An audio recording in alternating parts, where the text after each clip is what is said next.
I had read that like being outside in the dirt helps with depression, and like I need to get out of the house. Because my dad was just like, you need to get out of the house. So you cannot just sit. You cannot spend every weekend just in your bed and not do anything else, not be home. And so I was like, sure, I'll go. And then just being in the dirt kind of helped. But like it just helped me like, and being around the food and growing food, it kind of helped me heal my relationship with food that way. Just growing my own food. And that kind of helped, and that's kind of how it started. That's how I started farming. It was like then just you found your own soul food. Scared rabbit, they've got you boxed in. Old habit, you draw the curtain. Lonely only if they ever leave. Hello, my name is Michael Zarek, and this is Third Space Indy. In 1989, a man named Ray Oldenburg wrote a book called The Great Good Place. And in this book, he coined the term the third place. This describes somewhere outside of your home and outside of your work that you can go be with others, be together, and build community. And so I've made it my goal to find people all over Indianapolis who are doing their very best to build these types of spaces. Today, I'm talking to someone who does this in a who does this in a especially summary way as we get into the sort of planting season. We've talked before on the podcast about food sovereignty, about food equity, and about sort of destroying food deserts around Indianapolis. So I'm happy to talk to someone else doing this type of work. Today, I'm joined with the founder and current executive director, is that a good word? Yeah. Of the Indie Soul Food Project here in Indianapolis. Her name is Danielle Guerin. Yeah. How you doing? I'm good. How are you? I'm doing really well. Was that a good light you up intro? Yeah. So for anybody who may not know who you are and what the Soul Food Project is here in Indianapolis, can you tell people what you are, who you are, and what you're about? Yeah. So I founded Soul Food Project in 2017. I had just finished up my master's degree in public affairs at IU in Bloomington at SPIA.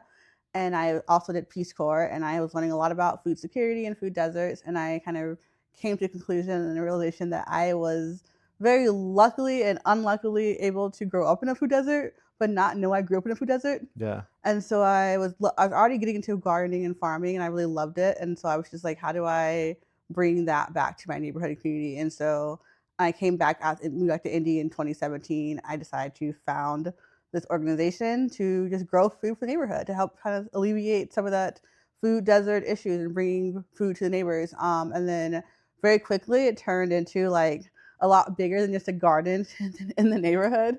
I started a youth program very shortly afterwards in the summer for the youth to be able to have a summer job and also learn about growing their own food. And that has turned into a full-on year-round program that we do for the high school students around the city. And so that's called Youth CISA Leaders now. And then we started to do more of farmers markets and food access in our farm stand. We started a CSA, Community Supported Agriculture, to help people have more reliable access to our food as well. And then we did markets. And then we started to do more growing for teaching adults as well, because again, it was another need we saw, and I can go more into this later. But like, then we also started talking about like, for farming, a lot of time is spent looking at the ground. And I read this in a book, actually. It's not something I didn't coin this, so I read it in a book. So they were talking about how a lot of your farming, looking at the ground a lot, looking at the soil and working with the ground. But like, how about you start farming while looking up? And so that's the people around you. Yeah, people around you, the neighbors were around us. And so that's kind of when I started pushing more for us to do more community work, because all of our farms are in neighborhoods. They're all around. We have residents who live next door to us houses. We're not out in the country. We're out here in the city. And so like, we're surrounded by houses and neighbors. And so how can we be, as a farm, how can we be good neighbors? And so let's look around at what our neighbors need. So we started doing more community education work as well. And so, yeah, we have three pillars, I would say: workforce development, food access, and community education. In short, what we do. Yeah. As an org. Perfect. We can go from there. Yeah. I latched on to something you said at the very beginning, which is that you said you grew up in a food desert, but you didn't know it. Yeah. Can you talk a little bit about like that? Like, what does it mean that you didn't know you grew up in a food desert? Is it because you Yeah. had good access to food. Yeah, as a, access to food. as a Yeah, person? I had 2-parent household, 2-income household. Both my parents had jobs. Both of my parents had cars. When my brother turned, I had an older brother. He turned 16. He got a car. When I turned 16, I got a car. So I never had to worry about driving places. And I remember as a kid with my dad, we would always go to Sam's Club every Friday, and there was a car show there, and we would go shopping at Sam's Club. And I never realized that we were driving outside our neighborhood. Like we were driving to out on the east side or going up 96th Street to places like that to go buy our groceries. I didn't realize that that was abnormal that we did that. I just was just it's just for me, it was just normal for me to get in the car and drive to the grocery store. And so as I started learning more about food deserts and how how some neighbors don't have to have the access to drive. They can't always drive and go to these places. They have to take the bus or they have to walk. I realized, oh, I was really lucky as a kid to be able to just easily get into a car. Or if I didn't want to drive, I didn't want to go store, we could just order food and go to a restaurant and eat out. And so we've always had access. Never had to worry about where my next meal was coming from. Yeah. Yeah. What have you learned about various neighborhoods that you operate in? So you've just told me that you have 4 farms. Yes. 2 near Frederick Douglass State Yes. Park. Mm-hmm. State? Is it a state? No. Just Frederick Douglass Park. Yeah. One over here, right next to Pleasant Run Golf Course, Mm-hmm. and then The 4th one's in the Meadows. and the 4th one's in the Meadows near your home or at your home. Yes. What have you learned about food deserts and food access through time, working with people in the community around you? I learned that it's not a linear thing. It's in a way that I feel how do I say this? It's pretty it can be pretty black and white food deserts. Let's talk about my neighborhood, the Meadows. It was a food desert for a very long time until they got that Save a Lot. Yeah, it's a Save a Lot. I should know this. The Save a Lot in I think 2015 and 2016. That's the grocery store, right? Yeah, it's a grocery store. And so then they're like, oh no, okay. Then they're like, oh, the food desert solution has been solved. But their produce department is smaller than this room that we're sitting in. We're probably just for those listening, we're probably in a 600 square foot room. Yeah. Sort of. Yeah. It's a very small produce department. I can walk there from my house to Save a Lot, and I can I can shop there and get stuff, but it doesn't have everything I need. And so I'm so we can always put it in a grocery store, but is it giving you culturally relevant food that the neighbors want and that we need? No. And is it giving you what we access is not always there either. It's still not. And so what I've learned is that there's a lot of Band-Aids that can come they're placed when they place a grocery store, or they give a food pantry or a food giveaway, but those aren't solutions to the problem. There's still economic opportunities that exist that we need to create to help people be more food secure. Because if they can access the food, but they still can't afford the food, they still know how to cook the food. Yeah. That's great. There's food. The cook the food thing is something I have personally what's the word, witnessed, I guess. So I helped one day with Indigo does a thing called Food in Transit, sponsored by Second Helpings. And we were giving out food to the people there, and this was beautiful produce that they had, lemons, limes, bell peppers and stuff. And then we had bread at the end, and everyone wants the bread because that's just ready to eat. But they don't really know, because of lack of experience or lack of education, what to do with the produce stuff. So they're a little more hesitant to take it. They're I don't even know what I would do with a bell pepper. And that's not something that maybe you and I have ever conceived of. Yeah, and even with our other farms, it's kind of similar to that. We grow a lot of varieties of things, and we grow eggplant, we grow kohlrabi, all these random leeks, things like that. But a lot of our neighbors don't know how to do those. They're like, what is this? Why would I buy this? I learned Tuscan kale is not a fun thing, or dinosaur kale. People don't like it. It looks weird. I don't like kale. Okay. But that's a weird, it's just kale, but it's crinkly, is worse different. And a lot of people don't know what to do with it. And so it's just one of those things where it's education is really important, that we have to show people how to cook these things as well. We can't just say, oh, we're going to grow food for you guys and it's there, you guys have it now, we'll be happy. No, we have to have that education around people to help them learn. And so we do recipes a lot of things we do, and pass out recipes, and we did try new food Tuesday for a while on social media, so we could showcase all the different recipes you can do with like the food that we're growing. That way you're willing to try this new food instead of just like, oh, getting what you know. But like even providing food, people still know what they have at the grocery store that they can get there, but also then it gets cost too, which is a weird thing to talk about. Like we're nonprofit, yes, and so but like we're still a business. It's just Mhm. a tax status. Our profit is just a tax status. That's all it really is. And so like helping neighbors and understanding like the cost of producing food as well is part of that, and the whole Mhm. food security, food deserts, like helping people understand that like there's still so much more work that goes into paying and valuing people who are producing the food or transporting the food or cooking it, like paying them a living wage, and then that way, and that explains why our bunch of collars is probably $3, $4. But then you go to like Meyer or Save a Lot, and it's like $1 for a bunch of collars. But like, and they're like, why? I'm like, because it's coming from less than a mile away versus coming from like 500 miles away. It's a whole different Mhm. conversation, but still, Yeah. that's part. And a lot of like potentially, not even potentially, like questionable business practices Yeah. and just like economy of scale and all that. Mm-hmm. That's something Nick Selm at Flanner Farms talks about. He runs Flanner Farms. Mm-hmm. Just talks about the value of food and like Yeah. people's perceptions of Yeah.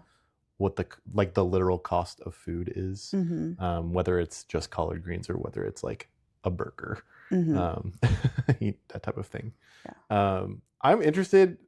Okay, so I drove up about an hour ago, and then I had to go to the bathroom, so I went to Ellen Burger, Mm-hmm. which, of course, the public restroom at Ellen Burger was locked. Um, and so instead, I went over to the golf course over here and just like walked in and went to their bathroom. Really? You can do that? No one stopped me. And I just had this thought while I was walking in there, like how many of the people who are golfing at this golf course know that there's an urban farm right here? Is knowledge of your urban farm like something you regularly struggle with? Yeah, I think that's our biggest. We have a really good marketing team. I've invested a lot into our marketing area of the farm Yeah. recently. So we have like a fractional chief marketing officer, and we have a marketing person to social media. So 2 people that I pay to do marketing for us to help with like the knowledge of the farm and just knowing that we exist, because our name is also it's probably a barrier to people knowing that we're a farm. That's true. It does sort of read like a restaurant almost. Yeah. Yeah, and so here's why. So when we really started the organization, we called Temple Gardens, Mhm. and because that was our very first site is on Temple Avenue, Yeah. and that's where I live and things like that. And that's our very first site, so I called it Temple Gardens. That was our only site we had. As we've grown into an organization, as I started becoming a 501c3, I changed the name to like Soul Food Project because I saw that we were doing a lot more than just being like a temple. I feel like Temple Gardens was like really small, but like didn't encompass all the locations we had. First of all, Like restrictive restrict by space. yeah, and a little bit, yeah. We're not still on Temple anymore. We were on Sheldon now, and then we were just on Sheldon at that point, Temple and Sheldon. And so like I was like, we need a different name. And then like Soul Food Project was more because of the fact that like I was seeing that like, oh, someone's calling me. Do not disturb. Go away. I was seeing it more as that like we're doing more than just growing food, like, and like food can feed your soul, but also so can education. Mhm. And so that's why I was just like Soul Food Project is like just an interesting way to call it, because like we're doing education with the youth with workforce development stuff and also growing food. We're feeding the soul in both ways, and so that's how the name came about. But we don't really tell that story as much anymore, and since we changed the name and we just call it Soul Food Project Urban Farm. But yeah, having that name, people do think about it like, oh, like, are you a restaurant? What's your project? And they're like, so we're working a little bit more on, long story short, on getting better marketing to show that we are a farm. But also, we're so much more than just a farm, though. We have like all the programs that we do. Yeah. Yeah. I mean, especially when you talk about like being year, like obviously the farming itself is not having year round. You're working on the farm year round, but like the actual act of Mhm. growing things is not necessarily happening. Mm-hmm. There's so much more to it than that. Yeah. So in terms of like showing people literally just down the street from you, and maybe the people who go to the golf course are not your target demographic, but like what is it that you like want to share with them, and like how would you communicate like, hey, we're like right over here, here's what we're doing? that type of thing. So we do events. We do open houses a lot. So we did like community day. It was last month. We had our site owned near Frederick Douglass. We had community day, so we invited people to show it out, come out to the farm. They toured the farms. They did a greenhouse tour. We gave away some plants. They had to plant stuff with us, plant flowers, and just kind of like showcasing that way how we do. And then we do another thing called Soul Food Sessions, which is a quarterly event we do each season, and we do them. We do one. We only do them here, and we do them at our other farms too. Like, and then, but there are ways for people to come to the farm and just kind of see what we do, see what we're about, and just kind of hang out and just socialize and just welcome them to the farm. Like open gate policy in a way. We don't have gates, but like open gate. You know, Yeah. come to the farm, hang out with us, tour the farm, see the people who work here, learn about us, and just kind of be here and be in the farm space and like do farm things. So like like in the fall we do like garlic planting with us. We do as like part of our sessions. They come out to the farm, help us plant our garlic. And then in the winter we do we're doing like I think smoke like hot cider and things like that, and just like more of an adult vibes one inside because it's inside, but still just like things like that just to gather community at the farm, and just hopefully them getting that first little avenue of just being at the farm, and those events will help them be more involved in coming to volunteer or coming to buy produce or just following social media and just like supporting that way. Yeah. Are there differences between the different farms, and like whether that means like what you're growing, the activities you're doing, or like the neighborhoods themselves and stuff like that? Take that question however you like. You did not immediately, so I think there are differences because like the farm our very first site, Temple, that is our very first site. Our baby site. It's our baby site. It's our smallest site. It's my house now. I live there too. So that one's a very private site now, and it's very like growing wise, it's very shady, and so you can't really you grow a lot of things there. So we have a lot of our perennials there because it's our only site we actually own as well. So we don't own any of our other sites. We just real quick for stupid people like me, perennial means seasonal. Things that can come back every year. Okay. They'll come back every year without receding. They'll just what do you call a thing that can't do that? Annuals. Okay, that makes sense. Yeah. So perennials are they're continuous growing, and then annuals don't. And so our Temple site we own. So we grow a lot of our perennials there. So we have like a lot of our herbs that come back every year, and then we have like we have asparagus there and like some raspberries. Oh, I've heard asparagus is like once you get it going. Yeah, we're still waiting. It rips. We're still waiting for it to get going. We have rhubarb out there too, yeah. And so like that's our little site, fun little homey site. It's also more a homesteady site too, though. I feel like when we did have it open to the public, it's a way for us to show people that like this is how you can do it in your backyard. It's technically it's not a backyard; it's a side yard. It's actually its own lot, but it's probably like not incredibly large. It's it should have been a house could fit there if a house was there, but it's not a house. There's just a lot in between two houses, but it's very small, and so like it could definitely. It's just like what you could do in your backyard, though. Essentially, if you wanted to make your whole backyard a farm, we kind of showcase that way. And then this site at Irvington is, I would say, it's still kind of like a homesteady yard because like if you had a large side yard, you could have your own tunnel and garden beds, but also we have a food forest in the back too. We have like fruit trees growing. I noticed that like the more time I spent outside just like glancing around, like the more stuff I noticed. I was like, oh, there's that. You don't own the pool. No. Okay, that's their house. That's their house, yeah. It looks like it's part of your farm. Yeah, there's a barrier. There's a little tree barrier that they're planting. That's yeah. funny. But yeah, so like I think so Irvington's kind of that way. Then Sheldon is like more of a production based farm.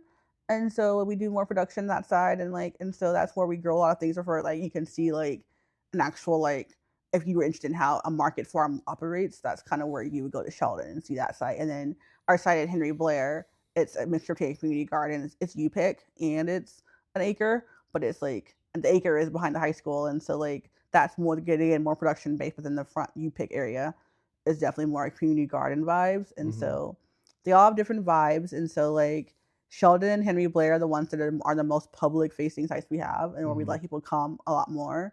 And they have like seating and decking and like places where you can sit and gather. And then the other two sites aren't that way, but like, yeah.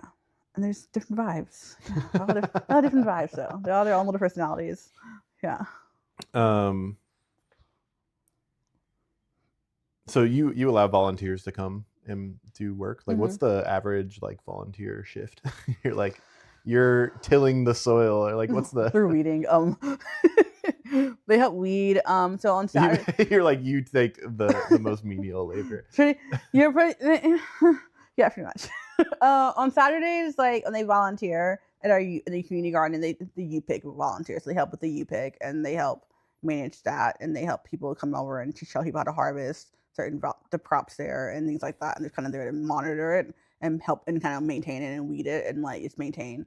Most of our other stuff is just like a lot of weeding and like a little bit of harvesting because of what it is. But we have a lot of good partnerships with like workforce development and with our programming and then other places that like we have people like staffed on the farms for the most of the time, most weeks, and that they can do a lot of the advanced stuff. So it is unfortunate that most times we have a volunteer group coming in, we're asking them to do like a big project like helping people move all this dirt one place or help us get this place really weed it really well, things like that, because those are the tasks that have the most labor intensive that don't really have time to do. But a big group can come in and help us really quickly and do that, knock it out in the afternoon. And so Yeah, you we just ask, get like 30 like teenagers in there, and you yeah, just, like, pretty much, rip yeah. through it. They rip through it in a couple hours. Like, oh, great, cool. Or we do painting. Sometimes we'll have them help us paint stuff, and then random things like that. We try to put all of our big projects for the volunteers. That way, it's not just always weeding, but like most times, it's just they just come out help us weed. Yeah, that makes sense. Yeah. Let's say I was, my wife is trying to grow things, and let's say I was an individual who owned a home, Mm-hmm. and I wanted to like start my own garden. What's like your biggest tip for that, other than like just do it? Other than just start or just do it, I would say don't go too big your first year. Mm. Because I would say because sometimes like your backyard can hold a lot of stuff if you do it, but like just a little 4x8 bed.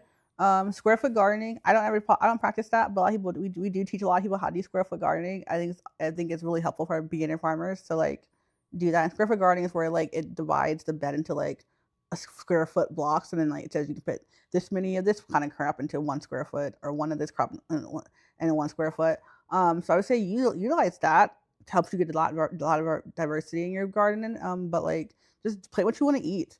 Like that's the biggest thing. Don't plant because this sounds like it'd be fun to plant, but plant what you want to eat. Yeah. Or what you're interested in learning about. So like if you like a lot of teas, plant a lot of herbs and just make your own tea blends. Or That's an interesting idea. yeah, And like herbs are generally pretty easy. They're pretty easy. Yeah. So what would you say is your like driving force for continuing your work? I think it's fun. And core of it, I think it's fun. The farming part of it is fun. I enjoy it a lot. I think the driving force, other than it being fun for me, is more just like seeing the benefit for the community and like the neighbors and like the impact I'm having. That's what keeps me going. Remembering that like if I wasn't doing this, like, or we weren't existing, what would they have? What would their options be? Like, are they going to have these options to have this fresh produce? Like, what are how are they going to access like the produce stuff and talking to neighbors and like and them wanting certain things and like them being excited for things and like that is what keeps me going, I guess. Yeah. Mm-hmm. Have you seen like impact come out of your work in terms of like people are like, Danielle, I learned how to, I don't know, like I was gonna say bake a cake, but that doesn't make sense. Like I learned how to create this like beautiful dish because of you, or I started growing my own stuff, or hey, you really taught me so much about cooking and sort of growing and stuff like that. Yeah, I think I think from like just try with the staff, like as I've grown my team, I think that's when I've seen a lot of the biggest impact I've had with them. It's just that like a lot of people who I've hired as part of the Soul Food Project, they didn't have like farming backgrounds and gardening backgrounds. Like they had other backgrounds like youth development, youth work, things like that. And so I think the impact they've had with them, what they've grown is into like one person married calls herself baby farmer. when she first started. It started 3 years ago. And she's like, I'm baby farming now. She said she's a child farmer. She's like, I'm a child farmer now. I can do things without supervision. I always say like when you turn 18, that's when you're 0 years old as an adult. Yeah. So it's kind of like the same thing. It's like, oh, I'm starting a new life as a farmer. So now I'm just like, I'm a child. I'm 3 years in or whatever.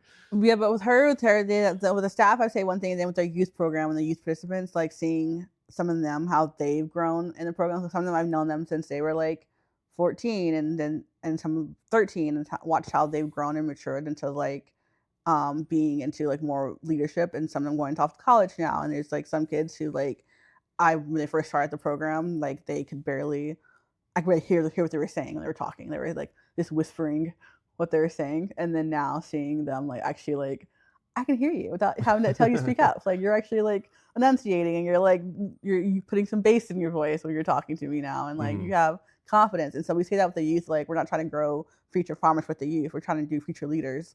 And so it's like watching them develop those skills and leadership has been really impactful. Just seeing how them grow up and them like get ready to graduate high school now and like going off and doing things. It's been really been great. And then the adults as well who are part of the program, the apprenticeship program, watching them like start their own farms and seeing how that's impacted them as well. It's been great. And also obviously people who buy the food and the produce who come back are repeat customers. They're always great to know, to see them and just talk to them about what things that they've done and like exchange recipes with them. Yeah, definitely. You're growing people as well as food. Yeah. Is that what you would say? Yeah. So let's talk about Indianapolis a little bit, just like as a city. Okay. Unless is there anything else you want to talk about in the framing of Soul Food Project? No. Okay. So are you from here? Yeah. Okay. And where did you grow up? Martindale Brightwood. Martindale Brightwood? Yeah. Okay. Then is your neighborhood in that? I don't know where you're. I'm like in the Meadows, Martindale Brightwood area. Like we're like on the edge of each of the neighborhoods. So that's where we grew up. Yeah. Where'd you go to high school? I went to Warren for high school because my parents divorced and then I got moved to the east side. So I went to Warren for high school. Okay. Cool. Yeah. What is it about Indianapolis that you said you left? Was it just for college? Or did you leave for another thing? I left for a lot of things. So I left I went to college out of state because I didn't want to be, because I felt like IU and Butler and everywhere else would going to be just high school again.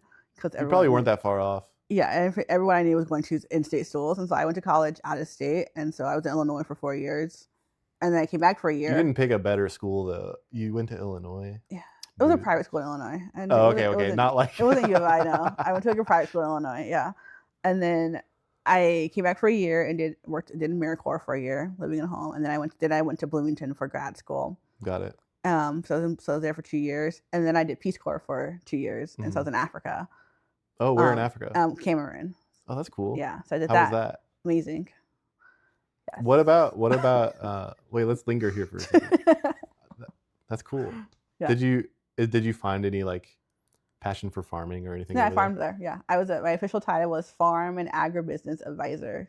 So undergrad's in entrepreneurship. But that's for AmeriCorps. No, Peace Corps. Peace Corps. Sorry. Mm-hmm. Yeah. Words. Yeah, they're both course. All the course. And all the course. So like what did you learn from your time in Africa and Cameroon?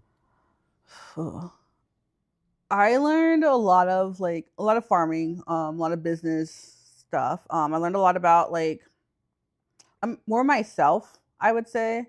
While I was there, it was definitely more of self. Like I got to do business classes with the farmers, with the people in the village there. I got to teach them how to I started gardens at the schools. I started gardens at the hospital and things like that. And I did other things. I did summer camps. So I had to explore a lot of all my farming and youth work in that aspect, and did business work and kind of combined all of my passions. I think that's what really helped me realize I want to start this nonprofit, because I was actually I love just the flexibility I have in my life, that just living out there and just being, just kind of my day was just waking up, go to the farm, come home, do some workshops, go back to the farm later that day. It was perfect time for me. I really loved it. But I really loved learning about myself. I was living there and just learning my confidence grew in my abilities and who I was and what I valued as a person kind of grew out of that. And it was hard because living in a whole different culture, but and learning about that culture, having to be in there. But I think I learned a lot more just about who I was as a person and what I stood for. Yeah.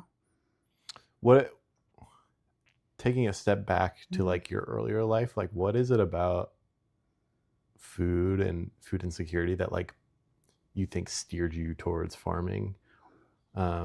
Is there like There's something. is there like a special moment or something that like you're like, that's what sent me to this? Yeah. So after college, I was home, living here, living in AmeriCorps, and even in college. In college, I had developed an eating disorder. And so like my junior and senior year of college, I was really deep into an eating disorder.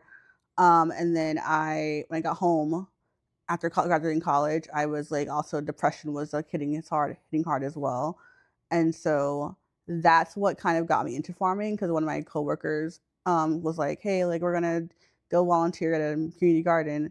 Want to come with me with us? And like I had read that like being outside in the dirt helps with depression, and like I need to get out of the house, because my dad was just like, you need to get out of the house. So you cannot just sit, you cannot spend every weekend just in your bed and not do anything else, not be home. Yeah. And so I was like, sure, I'll go. And then just being in the dirt kind of helped. I don't know if it really helps with depression. I don't know. But like it just helped me, like, and being around the food and growing food, it kind of helped me heal my relationship with food that way, just growing my own food. And that kind of helped. And that's kind of how I started. That's how I started farming. It was like, then just you found your own soul food. Yeah. How about that? Yeah. That's a great story. Thank you for sharing. And I wonder how much of it was just like being outside in the dirt, but also just like being with other people. Yeah. And like being in community, as people say. I'm sure there's aspects of both. Yeah. So Cameroon. After Cameroon, you came here? I came. I had to finish my thesis at IU for a semester, and then so I was in Bloomington for like a semester, and then I moved back. When my lease ended, I came back here, and I started in 2017. Yeah. So what about Indianapolis has like kept you here? My family, I would say, like that kept me here, and then I was always the one person saying like I'm leaving Indianapolis, I'm leaving Indiana, like I hate this state, like. I met a guy last night who told me the same thing. Yeah, and he said he lived in LA for like 30 years, and now he's back here, which I think his reasoning was maybe a little different than yours, but. And mine was more like I was just like it was too red, and I was just like, it's too red of a state. I couldn't do it. I was like, my beliefs, I can't do it. And then one of my friends was just telling me, she's kind of the same thing, and she was just like, but if we all leave, who's going to make the change? If everyone who hates how this data is leaves, who's going to be the change that we need? And I was just like, oh, okay. And so that's kind of why I stayed. I came back because I was just like, it makes sense. So like, if I want this state to change and my family's still here, and like, we all can't leave. We all can't flee. Just leave it for. Is there anything that's particularly compelling, like about your neighborhood or your part of town, or any of the parts of town you visit as a result of your work, that you're like, man, this is like the most beautiful thing I've ever seen, or anything like that? That's a hard question. It's a hard question to answer. I don't know. That's okay. I don't think about it. Yeah, like nothing's like it like sticks out to me that says, "Oh, this is the most beautiful thing I've ever seen." But like I think about the times where like I'm at events though. I'm at a community event or things like that where I'm very involved in I am actually the official president of the neighborhood association. Wait, say it again. I'm the president of my neighborhood association. Yeah. So like I'm actually when I'm at events and stuff, and like I'm just around my neighbors and community, like that's when I'm like, oh, this is great. This is why I like staying here and like going to events, things like that, and being out in the community. So like those things right there would kind of like I think about, but there's something like particular that like I can say like visually, like I'm go here, I feel this way, but like I think it's like small things like that. It doesn't have to be like visually or anything like that. It can be like, for example, I went to That Piece open mic last night. Shout out. And I was just like, I'm always so blown away by the talent in this city of just like the artists and the poets and the musicians. It's just like where are these people coming from? Why don't more people know about this? Yeah. We're gonna move on to what I call the canned questions. Okay. Sorry. Oh, there's official questions? Say again? There's official questions? There's two official questions, kind of. But first, Third Space Indy is sponsored by City Rising. City Rising is a social impact studio. Most recently, they implemented an eviction data dashboard that looks to highlight and reduce the impact of the 30,000 evictions, mostly affecting Black and Latino women Indianapolis faces every year. You can learn more by going to cityrising.org. City Rising has sponsored a question, Okay. which is, what is a third space to you?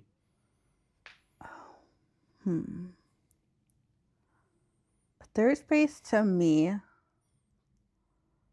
is, I think it can be, for me, it's like a location, or just like it's describing it. However you want to take it. I think you were on track somewhere. Yeah.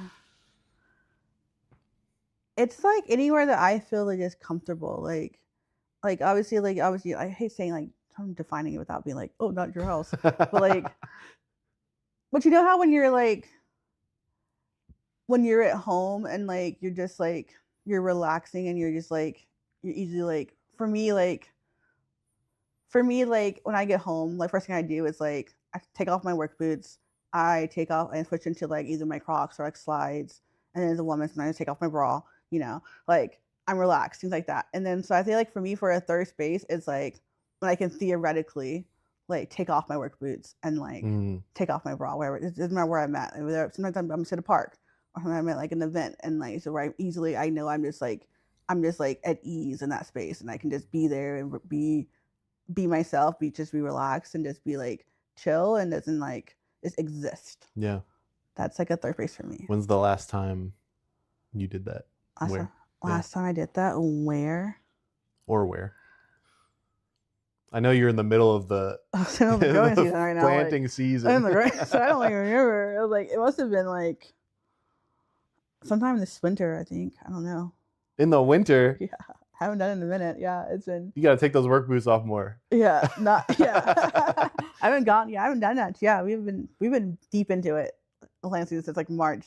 So like, yeah, it's been going home and sleeping. Maybe find peace in your mind when you're Yeah. asleep, I suppose. Yeah. Follow-up question to the previous question. Mm-hmm. What is a third space or place that has existed for you previously that no longer does? Oh, that no longer does. See, that still exists. Like, whatever I'm thinking of, like, I say still exists. I don't really have one, because, like, I think I don't believe that. that, like, no longer does exist for me. You've been going the same places your entire life? I'm trying to think about one that I haven't, like, that doesn't exist anymore. So for example, I use this as the default answer for myself, so I can sort of guide you a little bit. When I was younger, I used to go to summer camp. I was a camper at the summer camp, and then I was a counselor for 5 years. I would say that no longer exists for me. The summer camp still operates. Oh, okay. But I don't go, and it doesn't like exist in the same capacity it does for me. Well, Starbucks. Is there a specific Starbucks? Not particular. So I was, when I first started doing the farm, I was a orchard Starbucks. Oh, okay. And so like before that, I was always going in as like, just because it's my kind of my third space in a way, I would say, just hanging out there and doing things like that and relaxing. Then working there was a great and horrible place all at the same time. And so like I know a lot of people who have worked at Starbucks previously. And so after working there, I don't consider that a third space anymore for myself anymore, I guess, because like I don't willingly go to Starbucks anymore. Like unless I'm like, Third Space Indy does not condone purchases at Starbucks. I'll say that into the camera. So like I would say that, but like like other places that I would say like used to be one for me, but not are anymore. Like the gym used to be one for me, but like not really as much, I would say. But like but I have a gym in my house now, so that's kind of why too. So that's funny. Yeah. Is there somewhere around Indy that you find particularly compelling as a third space for you at this time? We're not endorsing this, but like Centerpoint Brewery is really great. What do you mean you're not endorsing it? I want you to say you're not endorsing it, but like I love like Centerpoint. It's like Centerpoint and CCIC, that one. not their new one on Mhm. Broderville, but the one the first location. Yeah. Like that one, I consider like that's one of my favorite. Like I would say third spaces. Like I've done a lot of like good thinking there and just hanging out and just relaxing. Yeah. Yeah. I Yeah. like that. Mhm. We love a I love a good brewery though. I was gonna say we love a I good love a good brewery. brewery. I think it's hard to find a good brewery It in the is, year yeah. 2026. Yeah. There are a number around Indianapolis though. Yeah. So every episode I ask a question from the previous guest. Mm-hmm.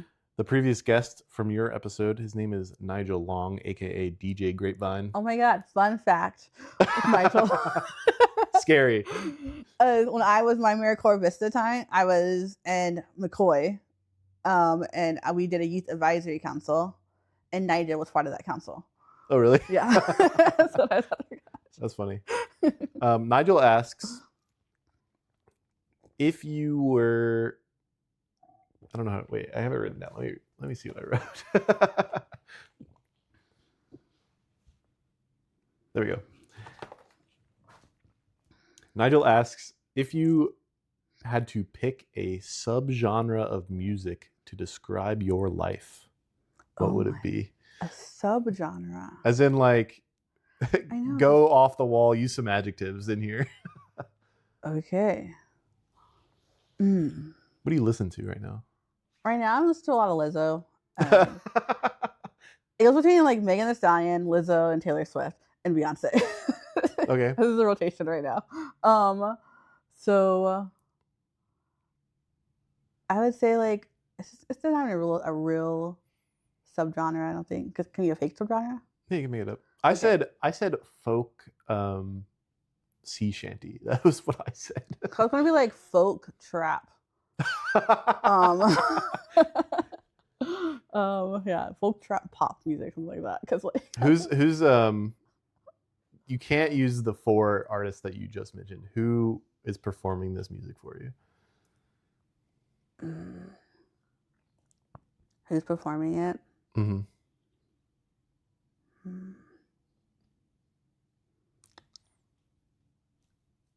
I would say a mix now.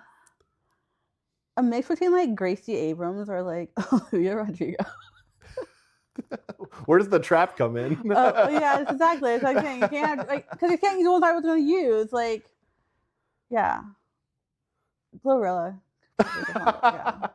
I'm imagining like a Gracie Abrams Glorilla collab. Yeah. That sounds goofy. Yeah, it could work though. I could see it. Yeah, I could see it. I could see it Megan Thee Stallion Taylor Swift collab coming.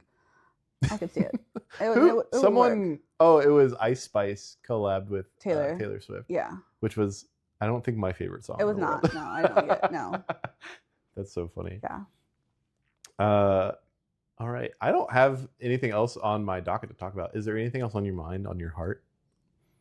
What are you thinking about? All the plants we have to get in the ground. No, I'm not thinking about much. I'm thinking about like I'm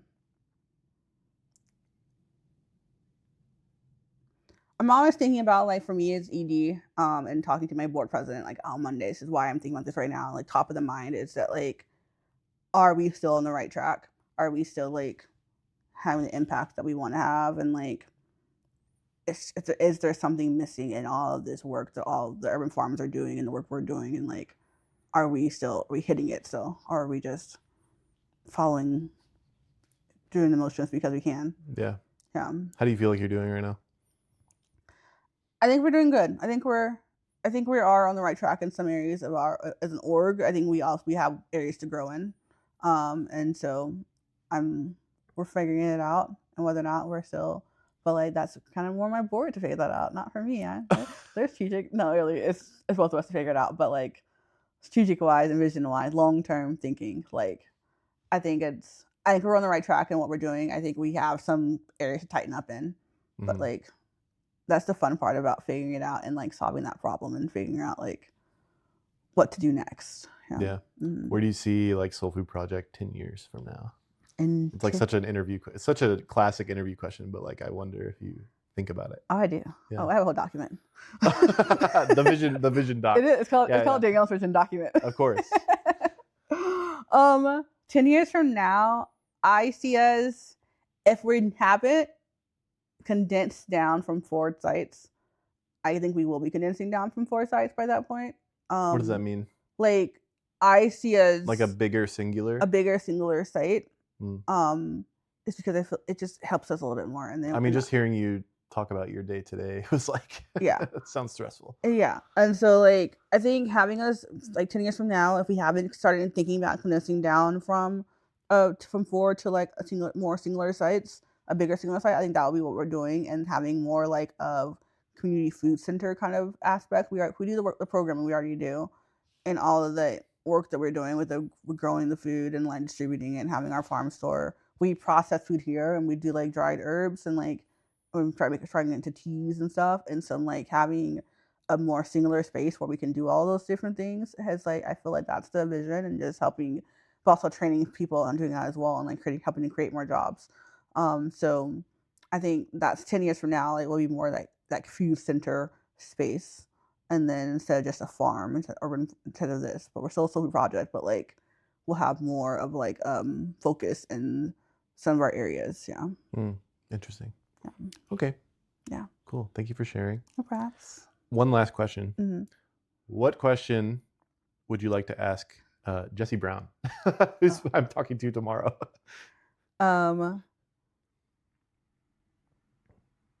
If he was any plant, what would he be and why? Any plant. Yes. I think he might want to be like a government plant, if you know. Yeah, It's okay, like I was just a joke. Yeah. But yeah, great question. Yeah. Okay, I'll keep that in mind. Thank you so Yeah. much. Mhm. Danielle, if you want to be found, where can the people find you or the Soul Food Project? Instagram and Facebook and Threads for Soul Food Project. And TikTok. What are you doing on TikTok? Just like we do random videos of like me and like we do like the unboxing of our seeds sometimes, and like seed unboxing. really, yes, yeah. And then we do like some things of our like my front yard is a native plant garden. So we're watching right now. We're doing right now on my personal TikTok. We're doing videos of like how it's transforming over the season, because like it's starting to bloom and stuff, and different things come up. And so like a lot of random videos like that on TikTok, just cool showcasing. So it's what is it one more time on Instagram? Soul Food Project Indy on Instagram. Okay. Facebook is Soul Food Project. TikTok is also Soul Food Project, I think. And if people wanted to come pick weeds or volunteer, Go to our website, soulfoodprojectindy.org, and they can sign up to volunteer from our website. And yeah. Cool. Yeah. Hey, thank you so much for watching or listening to this episode of Third Space Indy. You can find me by going to Third Space Indy at Instagram.com. Wait, you can find me by going to Third Space Indy on Instagram, or by going to thirdspaceindy.com, where I write a weekly blog that goes out with the show notes. Thank you so much to City Rising for sponsoring the podcast, and thank you to one more. Proformus. Proformus is an urban planning and design firm that helps neighbors and communities shape the places they already love. Based in Indianapolis, they're here to help you make your place happen one block at a time. Shout out to Proformus as always. And of course, shout out to the local artist Jennasen for letting me use your song, Scared Rabbit, as the intro song. Thank you once again for watching. See you in the next one. Goodbye.